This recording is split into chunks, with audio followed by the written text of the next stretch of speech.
আল্লাহ রাব্বুল আলামিন আমাদের জন্য যে তাকদীর প্রতি বছর লিপিবদ্ধ করেন সেটা কোন রাতে হয় ভাইরা আমার?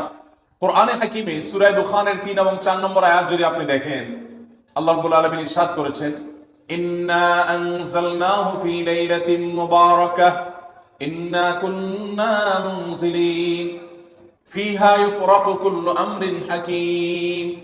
আল্লাহ বলেছেন, আমি নিশ্চয়ই কোরআনকে নাজিল করেছি, অবতীর্ণ করেছি একটি বরকতময় রাতে। আর এই বরকতময় রাতটা কোন রাত? যে রাতে কোরআন নাজিল হয়েছিল শবে কদর। কোনো সন্দেহ আছে?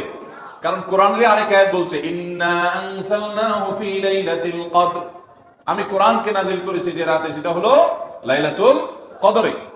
তাহলে লাইলাতুল কদরে আল্লাহ কোরআন নাজিল করেছেন, আর সূরা দুখানে বলেছেন আমি একটি বরকতময় রাতে কোরআন নাজিল করেছি।